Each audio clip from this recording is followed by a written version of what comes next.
Alrighty, the more I look into this story, the more I'm convinced that nobody actually has any idea what Muhammad Khalil actually did.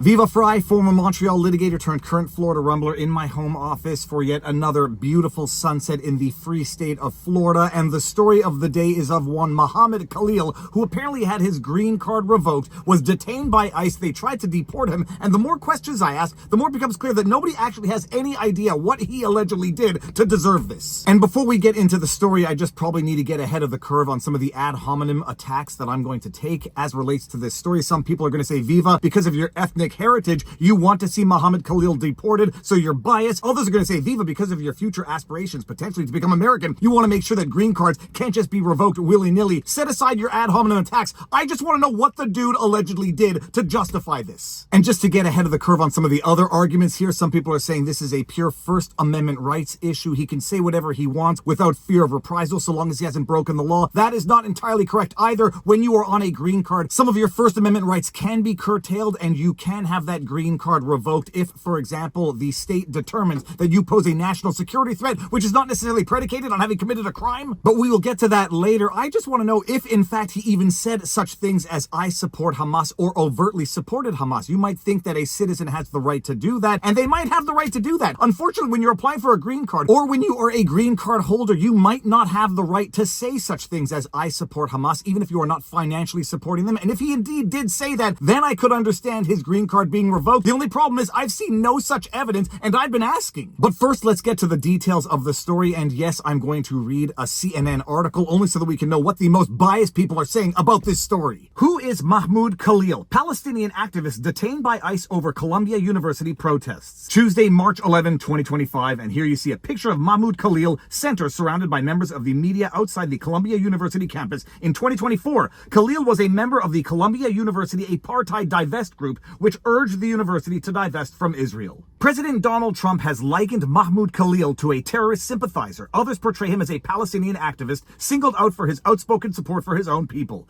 But long before he was arrested by federal agents Saturday night, Khalil told CNN he felt called to advocate for the liberation of both the Palestinian and Jewish people as a refugee. Quote, as a Palestinian student, I believe that the liberation of the Palestinian people and the Jewish people are intertwined and go hand by hand, and you cannot achieve one without the other, end quote. He told CNN last spring when he was one of the negotiators representing student demonstrators during talks with Columbia University's administration. Now, why do I read this particular article coming from the mainstream media, legacy media, fake news, CNN? Well, they are quoting Mahmoud Khalil as having said what he said there, and that is one of the few direct quotes that we actually get from Mahmoud Khalil. I don't think Mahmoud Khalil is being deported for that statement, which is not only not offensive, it's rather unifying. But the question is, what is he being deported for? What are they revoking his green card for? And I haven't seen any of the concrete evidence that everybody seems to think exists. Quote, our movement is a movement for social justice and freedom and equality for everyone, end quote, he said. Khalil, who completed work on his master's degree from Columbia University in December and is a legal resident of the U.S., was arrested and detained by federal agents after his lawyer said his green card was revoked by the Trump administration. A federal judge blocked any immediate effort by the Trump administration to deport Khalil late Monday afternoon. Judge Jesse Furman ordered a hearing on Khalil's case to be held Wednesday morning in New York City. New York City! Let's take a break from this video for a word from our sponsor, The Wellness Company. Hospitals and schools are on high alert. Health officials are pushing fear again. Measles cases are surging and talks of mandates are creeping back. But real protection doesn't come from government orders. It starts with you. Here's what they don't tell you. A strong immune system is the best defense. That's why the Wellness Company's elderberry gummies are packed with antioxidants, vitamin C, zinc to help keep you and your little ones healthy and resilient. But if pneumonia or an ear infection occurs, being prepared is everything. The kids' medical kit comes stocked with chewable amoxicillin and 5 other essential medications, so you're not scrambling if things take a turn for the worse. For adults, Dr. Peter McCullough recommends the Wellness Company's Natural Immunity Blend to keep your immune system ready for battle. If a more serious complication arises, the medical emergency kit provides critical medications for early intervention. Make long, expensive hospital waits a thing of the past. Don't get caught off guard. All it takes is filling out a digital intake form. With 1 to 2 weeks, you have your kit arriving at your front door. That simple. Get prepared now by heading to twc.health/Viva, which will save you $30 off plus free shipping. Kits are only available in the United States of America. That is twc.health/Viva for the discount. Thank you to the Wellness Company for sponsoring this video. And now back to the vlog. And then we get into the CNN steelmanning or explaining away the Trump administration's actions, and this is how they describe it. But there are those, including Trump and his administration, who view Khalil's pro-Palestinian activism as acts of anti-Semitism and support for Hamas. Quote, following my previously signed executive orders, ICE proudly apprehended and detained Mahmoud Khalil, a radical foreign pro-Hamas student on the campus of Columbia University, end quote, Trump posted Monday on Truth Social. Quote, this is the first arrest of many to come, end quote. Then later on in the article, Khalil added that he chose not to participate directly in the student encampments because he did not want to risk the university revoking his student visa. Instead, he gave speeches and was one of the students selected to lead discussions with university administrators on behalf of Columbia University Apartheid Divest, a coalition of student organizations that demanded, among other things, the university to divest from its financial ties to Israel and a ceasefire in Gaza. Quote, I always say that we are the lucky ones that made it here to speak for our people who are under oppression in Palestine and across the refugee camps and the Palestinian cities,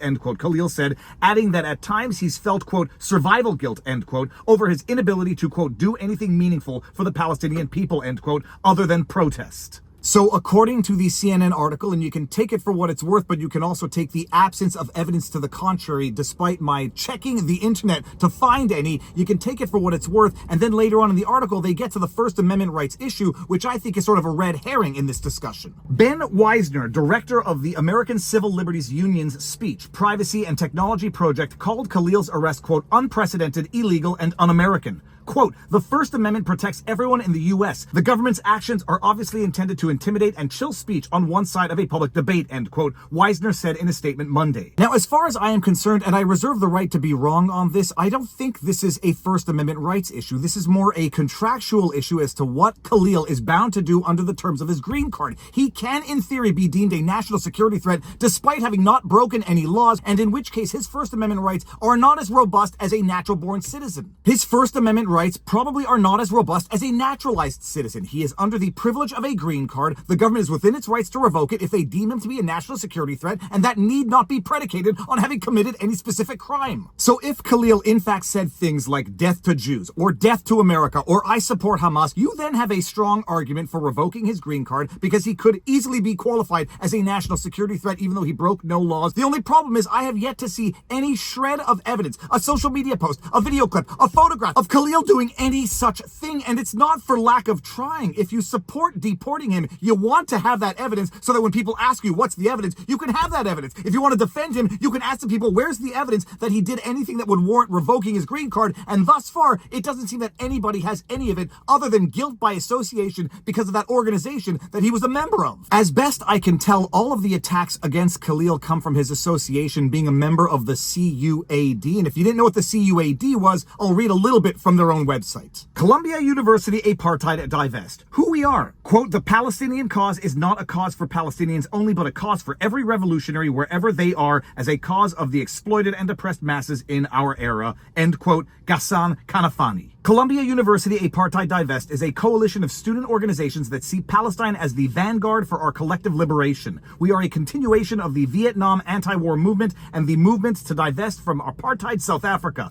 We support freedom and justice for the Palestinian people and for all people. We know that true collective safety will arise when everyone has access to clean air, clean water, food, housing, education, healthcare, freedom of movement, and dignity. Okay, so he's a member of the CUAD, which is a coalition of 100+ student organizations. Did any of those student organizations do anything stupid or criminal? I have no doubt that they did. The question is, did Mahmoud Khalil do any of these things? And I've asked the question to the internet not as a judgmental question, not as a foregone conclusion. I'm trying to find any evidence if it exists. It doesn't seem the internet has any as of yet. Viva Frei at the Viva Frei. What are the most objectionable statements Mahmoud Khalil is confirmed to have said with evidence? Can someone please provide links if they have? For all the discussion on the rightness or wrongness of the decision to revoke his green card and deport him, I haven't seen posts or videos of the objectionable statements he is alleged to have made. Proof of statements only, please. Then we can have a sensible discussion about the rightness or wrongness of the action. In response to that request, I get this answer. He said, quote, I support Hamas, end quote, which is the exact language needed to revoke a green card and his LPR status, wife or not. Everything else is legally irrelevant and inflammatory. To which I replied, can you please provide a video evidence of where he said that? How's it going? I know I have dogs, but and just so I'm not crazy, I'm just making a video in my car. Well, hold on, I gotta say hi to I'm making a video in the car just so you don't think I'm crazy. Oh yeah, there's no question. Alrighty, dog. See you soon.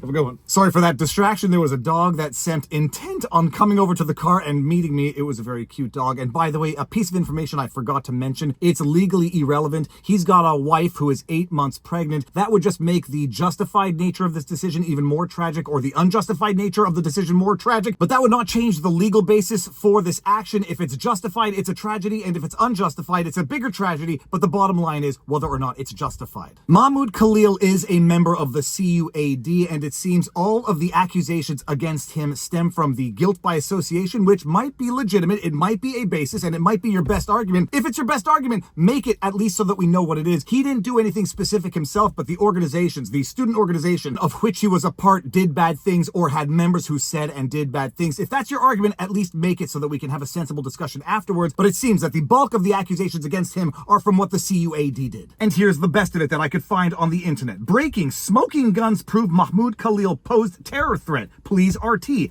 Khalil's group sought to incite a October 7 repeat on U.S. soil. Wanted help from violent extremists abroad. Component of his group declared itself to be a literal part of Hamas. Below. Then we go into it. Khalil's group, Columbia University Apartheid Divest, CUAD, was one of over 150 pro-terrorism groups I identified in my study, the largest ever done of the protests that came out in October. Here, Khalil's group states it is, quote, fighting for the total eradication of Western civilization, end quote. It asks for help from violent extremists abroad to help them fight the U.S. Quote, we seek instructions from militants in the global south, end quote. Another one, Khalil's group tells those engaged in the, quote, intifada, end quote, American imperialism, end quote, in the West to replicate the October 7 attacks and violent uprising in Bangladesh. His group urges, quote, battling fascist agitators by dismantling state infrastructure, end quote, and, quote, confronting military and police en masse. Khalil's group says, quote, we, end quote, in America must be killed, jailed, tortured, and targeted in order to, quote, genuinely threaten the state, end quote, as part of the global intifada. So after all of the requests I put out on the internet and reading through the responses, in response to that request, because I was unable to find anything concrete, video, photographic, tweet, or whatever, the best that seems to be out there is his association with his group being the CUAD, which is itself a conglomerate of 100+ student organizations. His group might have said these things. If his group said that, and that is sufficient for you to revoke his green card, then at least we know where we stand. But it seems that that is the best of the evidence to justify the current action against Khalil. And again, I say this with no prejudice one way or the other, despite what people are going to say out there. I'm not being contrarian. I'm not trying to gain good favor with the people that want me dead. And I'm not talking about Khalil right now. I'm talking about Hamas. I'm also not saying this out of any self-preservation, and I'm not coming at this with any prejudice you might think I have because of my ethnic heritage. I just want to know the facts, what Khalil is specifically alleged to have done, and what evidence there is that he actually did it. And thus far, it's been dry. And if you're going to try to make an example of somebody, you'd better have that evidence up front and ready to provide to the world who are going to have questions, because otherwise it is going to look like unjustified abuse of power. It is ironically probably going to do more to foment anti-Semitism or anti-Semitic sentiment, and it's not going to look good on the Trump administration if it looks like they are acting on personal vendettas. If this person said so much as I love Hamas, then I think a lot of us would say, okay, revoke his green card. The problem is none of that evidence has been provided, and it doesn't seem that it exists. That being said, don't be superficial in your analysis. This is not a pure First Amendment rights issue. When you are on a green card, it is a privilege being given to you by the country to which you are attempting to migrate, and if you say certain things, they can then revoke that privilege that they are giving you. Think of it more as a contractual dispute or a contractual undertaking. When you are asking for citizenship in that country, you forego certain rights and you undertake certain obligations, and if you don't live up to those obligations, those contractual obligations, well, the country can then revoke your green card and deport you. We'll see where this goes. I will be following it with great intent. Robert Barnes and I will be discussing it during our next live stream Sunday night, Viva and Barnes Law Extravaganza. But wait! Have you subscribed yet? Take 5 seconds to go down there, subscribe, make sure that you've turned notifications on, but most importantly, exercise, eat healthy sunlight, talk to people in real life, and now you know your vlog. Peace out, peeps. Booyah!